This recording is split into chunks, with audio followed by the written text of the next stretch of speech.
It started as a curiosity, an odd quirk, something you might shrug off during a casual conversation.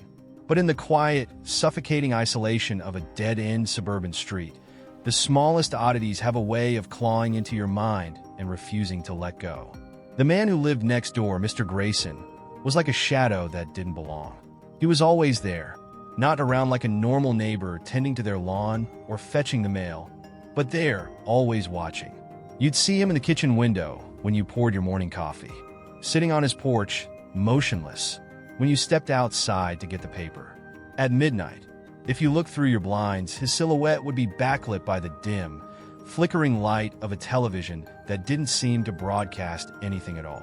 At first, the neighbors whispered, "Maybe he's just lonely," Mrs. Cartwright from across the street would say with a pitying sigh. Others were less kind, probably one of those creeps glued to their computers all day. You know the type, someone muttered during a neighborhood barbecue. But the truth about Mr. Grayson didn't come to light until the screaming began. It was a Tuesday night. A storm raged outside, loud enough to drown out the hum of televisions and the soft murmur of family conversations.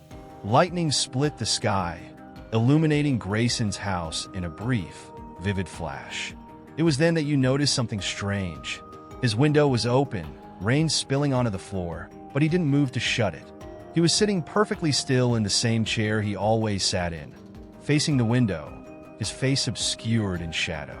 And then there was a low, guttural sound like an animal caught in a trap. The scream. It echoed across the street, sharp and primal. You froze. You weren't the only one who heard it. Lights flickered on in the neighbors' houses, silhouettes moving behind curtains. But no one stepped outside. It happened again the next night, and the night after that. Always around midnight, always accompanied by the faintest sound of scratching, like nails dragging across wood. Curiosity gnawed at you. You couldn't help but peer out of your blinds each time. Mr. Grayson's silhouette was always there, perfectly still, illuminated by the same flickering light. One night, you decided you couldn't take it anymore. The sound had burrowed into your skull, keeping you awake, making your skin crawl. You grabbed a flashlight and stepped out into the damp, moonlit street. As you approached his house, the air seemed heavier, colder. The yard was unkempt, the grass long and wild, hiding strange, dark patches that smelled faintly of decay. The faint scratching sound grew louder, more distinct, a rhythmic scrape, scrape, scrape.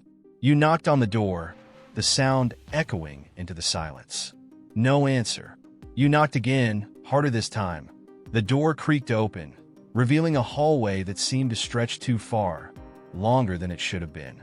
"Mr. Grayson," you called, your voice barely above a whisper. The scratching stopped. A heavy, suffocating silence filled the air.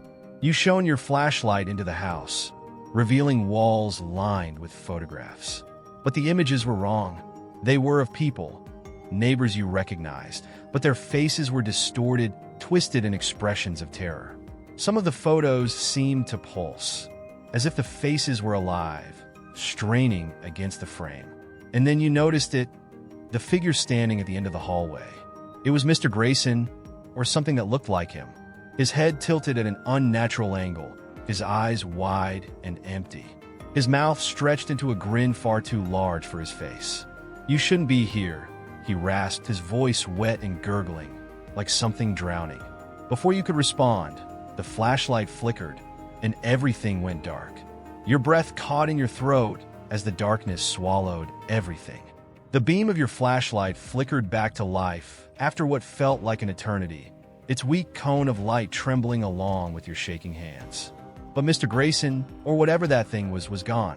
The hallway stretched endlessly ahead, its shadows warping like living things. The photographs on the walls seemed to have multiplied, now covering every inch of space, and their once muted expressions of terror had grown more vivid. The eyes in the photos followed your every move, and you could swear the mouths were now open, screaming silently. "Get a grip," you muttered to yourself, your voice barely above a whisper, though you didn't recognize the sound of it. It quivered, unfamiliar, like it belonged to someone on the verge of panic. You turned to leave, but the door, the one you had walked through only seconds ago, was no longer there. The entrance was gone, replaced by more hallway, identical to the one before. Panic surged through you as you spun in circles, the flashlight beam bouncing chaotically off the walls. That's when you heard it again. Scrape, scrape, scrape. The sound echoed from somewhere deeper in the house, metallic and deliberate, like something sharp being dragged against stone. It wasn't random, it was rhythmic, purposeful, as if it was meant to draw you in. Against all sense of reason, you found your feet moving toward it. The walls began to change as you walked further in. They were no longer the familiar off-white of the suburban home you'd seen from the outside. They were wrong. The plaster seemed to pulse, as though it was alive. Veins snaked through the surface, faintly glowing with a sickly green light. The air grew thicker, each breath tasting metallic, like rust. At the end of the corridor, a doorway loomed, a jagged arch carved out of the fleshy, pulsating wall. From inside came the faintest flicker of light, and that infernal scraping sound grew louder. You hesitated, every instinct screaming at you to turn back, to find a way out. But something else, a force you couldn't explain, compelled you to step through.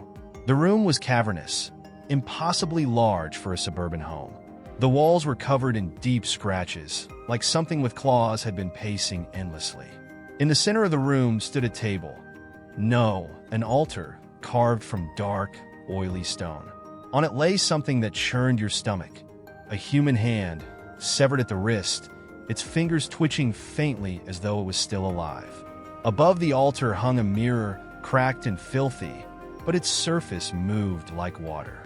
As you stepped closer, you saw something reflected in it, something standing directly behind you. You spun around, the flashlight beam slicing through the thick, oppressive dark, but there was nothing there. Just empty air. But the scratching continued, louder now, coming from all directions. And then the whispering began. At first, it was faint, barely audible, like the distant sound of wind through trees. But it grew, overlapping voices hissing your name, whispering secrets you didn't understand but felt in your bones. Turn around, one voice rasped, impossibly close to your ear. No, you choked out, squeezing your eyes shut. You shouldn't have come here, another voice said, deeper and colder. When you finally dared to open your eyes, the room had changed. The altar was gone, and in its place stood Mr. Grayson. His body was impossibly tall now, stretched grotesquely, his arms dangling like broken branches. His grin was still there, impossibly wide, but his eyes, they weren't eyes at all, just black pits that seemed to devour the light. "Do you know what I am?" he asked, his voice gurgling, bubbling with something wet and wrong. You couldn't speak. Your throat felt frozen, your breath caught in terror. "I haven't slept in years," he continued, his tone almost conversational, though his voice grated against your ears like nails on a chalkboard. "Not since I found it. Do you want to see?" Before you could react, he reached out, his long, bony fingers wrapping around your arm. His touch burned like ice, and your vision swam as the surrounding walls seemed to collapse, folding inward like a living thing retreating into itself. Suddenly, you were no longer in the room. You were standing in an endless void, the floor slick and cold beneath your feet, the air vibrating with that same rhythmic scrape, scrape, scrape. In front of you was the source of the sound, a massive door made of something that looked like bone and flesh fused together. The scratching came from the other side, something clawing, desperate to get out. "This is why I never sleep," Mr. Grayson whispered, now standing behind you. "Because if I do, it will get out." The door began to shake, the scraping turning to pounding. Whatever was on the other side was angry now, furious, and the door was cracking, splintering under the force. "You shouldn't have come here," Grayson said again, his voice no longer human. His grin stretched wider, his jaw unhinging, revealing rows of jagged, blackened teeth. The door burst open. The door exploded outward, releasing a deafening, guttural roar that reverberated through the endless void. The sound wasn't just something you heard. It was something you felt, vibrating through your ribs, clawing into your skull like icy fingers. You stumbled back, your flashlight slipping from your trembling hands and clattering to the ground. The thing that emerged from beyond the door wasn't something your mind could fully comprehend. At first, it looked like a mass of shadows, swirling and shifting like smoke caught in a violent wind. But the longer you stared, the more shapes began to emerge. Writhing limbs, too many to count, covered in what looked like slick, blackened scales. Its face, or what you assumed was its face, was an amalgamation of features. Eyes that blinked in and out of existence, mouths that twisted into snarls and screams before disappearing into the void of its form. It moved toward you, dragging itself with talons that scraped against the ground, leaving deep, smoking gashes in the bone-like floor.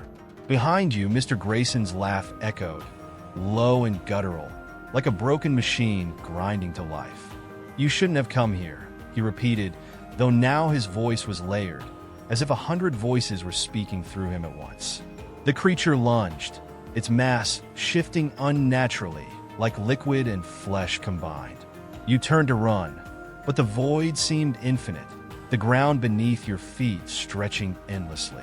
No matter how far you ran, you could still feel it behind you, its heat, its rage, and that constant sound of scraping claws. When you glanced back, the creature wasn't chasing you anymore. Instead, it had stopped, writhing in place as though it was waiting. That was when you realized its many eyes weren't on you. They were staring past you. You turned slowly, your breath caught in your throat. The void had changed again. The walls of Mr. Grayson's house had returned, but they were twisted, warped, as if the house itself was alive. The pulsating veins glowed brighter, their sickly green light casting horrific shadows that danced along the walls. At the center of the room, the altar had reappeared, but this time it wasn't empty. A figure lay sprawled across its surface, a woman. Her face was obscured by her tangled hair, but her body was pale, gaunt, her arms and legs bound by chains that glowed faintly, etched with strange, indecipherable symbols. "Help me," she croaked, her voice hoarse and barely audible. You hesitated, your heart pounding. Behind you, the creature let out another guttural roar, its rage palpable. "She's lying," Grayson rasped, suddenly beside you. His form was even more grotesque now, his limbs elongated, his face contorted into a permanent, unnatural grin. His skin had turned gray and cracked, like ancient stone barely holding together. "If you free her, you'll doom us all. You'll doom yourself." "Who is she?" you asked, your voice shaking. "She's the reason this all started," he hissed. "She's the key, the bait. I found her, bound her here, to keep it locked away, to keep it from consuming everything." "Don't listen to him," the woman pleaded, lifting her head to reveal bloodshot eyes filled with desperation. "He's the one who summoned it. He's the reason it's here." The floor beneath your feet trembled as the creature drew closer, its hulking mass now filling the doorway. You could feel its rage, its hunger, like a living thing wrapping itself around you. "You have to choose," Grayson said, his voice cold and calm, as though the surrounding chaos didn't exist. "Free her, and you let it loose. Leave her, and you walk away. You go home, and this nightmare ends for you." But his grin betrayed his words, stretching impossibly wide, exposing teeth that weren't human. The woman sobbed, pulling against her chains. "Please, he's lying. You have to trust me. If you leave me here, it'll never stop. It'll come for you, for everyone." The weight of the decision pressed down on you, suffocating. Your hands shook as you looked between them, Grayson, his face a grotesque mask of malice, and the woman, her desperate eyes boring into yours. And all the while, the creature watched, its many mouths twisting into grotesque shapes as if it was savoring the moment. Something clicked inside you, a primal instinct overriding your terror. You didn't have time to think, only to act. You stepped forward, grabbing one of the chains binding the woman. The moment your hand touched it, the symbols flared to life, burning with a blinding white light. The heat seared your skin, but you pulled with all your strength. "No!" Grayson roared, his voice shaking the very walls of the house. His body lunged toward you, But the creature moved faster. Its many limbs lashed out, striking him with a force that sent him sprawling to the ground. For the first time, his grin faltered, replaced by a look of pure terror. "You don't know what you're doing," he screamed, his voice cracking. The chain snapped, and the woman gasped, her body convulsing as if life had surged back into her veins. The remaining chains shattered in a blinding flash, and she fell from the altar, collapsing into your arms. The creature roared again, louder than ever, its mass surging forward. But this time, it wasn't coming for you. It was coming for Grayson. "No! No, no, no!" he screamed, scrambling backward as the creature descended upon him. Its many limbs wrapped around him, pulling him into its writhing mass. His screams echoed through the void, growing fainter and fainter until there was only silence. The woman pulled herself to her feet, her strength returning. "We have to go," she said, her voice firm despite the fear in her eyes. "What is that thing?" you asked, your voice barely above a whisper. She looked at you, her expression grim. "It's not from here. And now that it's loose, it won't stop." Before you could respond, the walls of the house began to collapse, folding inward like paper consumed by fire. The creature turned its many eyes on you again, its rage now directed solely at you. And then everything went black. When the darkness faded, you found yourself lying on cold, damp ground. Your lungs burned, and your body ached, as if you'd been dragged through the depths of hell itself. The woman was beside you, her breathing ragged but steady. Above, the sky was empty. No stars, no moon, just an endless, oppressive black void. "We're not safe here," she said, pulling herself upright. Her voice was sharp now, cutting through the eerie silence. "It knows we escaped. It'll come for us." You sat up, heart pounding. "Where are we? What was that thing?" She glanced at you, her eyes hollow, filled with something you couldn't quite place. Fear, regret, or maybe guilt. "This place it's between there and your world. That thing, it's older than anything you can imagine.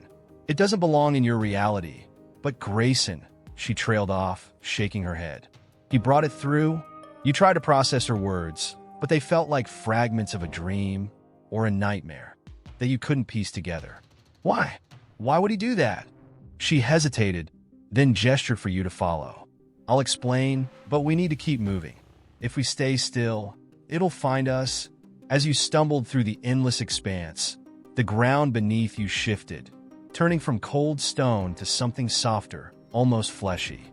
The air grew heavier with each step, thick with a metallic tang of blood.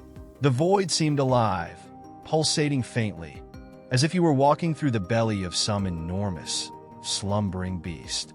Finally, she spoke again. "Grayson wasn't always like that. He was a man, like you, curious and reckless. He found something he wasn't supposed to, a doorway. And on the other side of that doorway, it was waiting. It whispered to him, promised him power, immortality, everything he could ever want. But it was a lie," you said, piecing together what little you knew. She nodded. "Yes, it used him, fed on his curiosity, his greed. And when he realized what he'd done, it was too late. The thing had crossed over. He tried to stop it, to contain it, but the damage was done. The doorway couldn't be closed. Not completely. So he made a deal. He'd bind himself to it, keep it locked away, but only as long as he never slept. If he did, even for a moment, it would break free." Her voice wavered, and you could tell there was more she wasn't saying. "And you asked, who are you? How do you fit into this?" She stopped, turning to face you. I was part of it. Not by choice," she added quickly, seeing the look on your face. "It used me to lure him in. I was bait, just like I warned you. But when he trapped me too.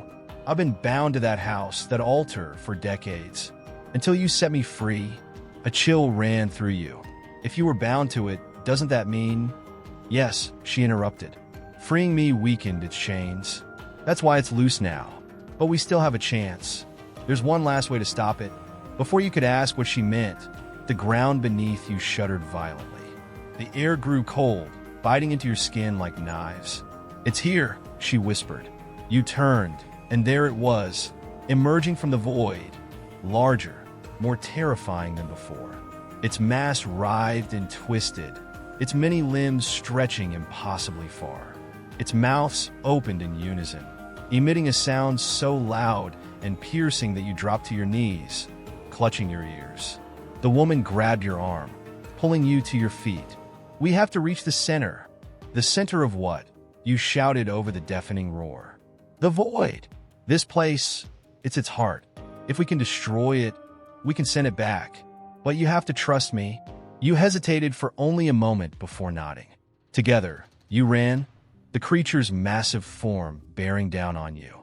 Its limbs lashed out, slamming into the ground inches away, sending shockwaves that nearly knocked you off your feet.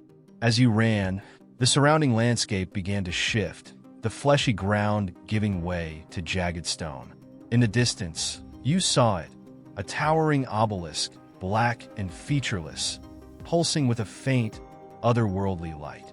"That's it," the woman shouted. "We have to destroy it." "How?" you yelled back, desperation creeping into your voice. She didn't answer. Instead, she reached into her pocket, pulling out a jagged shard of what looked like obsidian. Its surface shimmered, shifting like liquid. "This," she said, holding it up, "it's a piece of the doorway, the only thing that can sever its connection to your world. But it'll need a sacrifice." You stopped dead in your tracks. "What kind of sacrifice?" Her expression darkened. "A life. It needs a life to seal the void for good." Before you could react, the creature let out another roar, its massive form blocking the obelisk from view. "There's no time to argue," she shouted, shoving the shard into your hands. "It's you or me. One of us has to do it." The weight of her words hit you like a freight train. You looked at the shard, its surface glowing brighter in your hands, and then at the creature, its many eyes locking onto you with unrelenting hunger. "You freed me," she said, her voice softer now. "I've been trapped for so long. But this is your world. Your fight. If you want to end this, you know what you have to do." Time slowed as you made your choice. You stood there, gripping the shard, its surface pulsating with a cold, alien energy. Her words echoed in your mind. "It's you or me." The creature roared again, its many limbs inching closer, its eyes burning with unrelenting hatred. You looked at her, this woman who had been a prisoner, a pawn, a piece of a nightmare you never asked to be part of. She stared back, her expression resolute, as if she already knew what you were about to do. "I'm sorry," you whispered, your voice cracking. Her eyes widened, and for a moment, there was no time, no sound, no void, just the two of you, locked in that horrible, fleeting instant of realization. Before she could move, you drove the shard into her chest. Her body jolted, her hands clawing weakly at your wrist as the shard sank deeper. The symbols etched into its surface flared to life, glowing with a blinding, searing light. She gasped, her mouth opening as if to scream, but no sound came out. Instead, a soft, otherworldly hum filled the air, a sound that wasn't of this world but felt ancient and final, like the closing of a door that had been open for too long. Her eyes met yours one last time. There was no anger, no hatred, only sorrow. And then, just as quickly as it began, her body dissolved into light, breaking apart into thousands of shimmering fragments that floated upward, disappearing into the black void above. The shard in your hand burned white-hot, and the obelisk began to tremble. Cracks spread across its surface, glowing with the same unearthly light as the shard. The creature roared, its many limbs writhing frantically as it realized what was happening. The obelisk shattered, releasing a shockwave that rippled through the void. The creature let out a final, deafening scream as it was pulled backward, its massive form twisting and contorting as it was dragged into the collapsing space where the obelisk had once stood. The ground beneath you shook violently and you stumbled, falling to your knees. The void itself seemed to collapse, folding in on itself like paper consumed by fire. The pulsating walls, the fleshy ground, the oppressive darkness, all of it was drawn into the singularity where the obelisk had stood. And then silence. You found yourself lying on the floor of Mr. Grayson's house. The oppressive atmosphere was gone, replaced by an eerie stillness. The walls were bare, the veins and pulsating flesh gone, as if they had never existed. The air smelled of dust and decay, and the only sound was the faint creak of the old house settling. You staggered to your feet, your head spinning. The house looked normal now, or as normal as a place like this could ever be. But the altar was gone, the doorway was gone, and so was she. You stepped outside into the night. The street was quiet, the neighboring houses dark. The moon hung low in the sky, its pale light washing over the world like a fragile promise of peace. But the weight in your chest didn't lift. You knew you'd done what had to be done. You'd stopped the creature, sealed the doorway, saved your world. But at what cost? Her face lingered in your mind, those desperate eyes, that faint smile in her final moments. The wind whispered through the trees, and for a moment, you thought you heard her voice. Thank you. You didn't respond. You couldn't.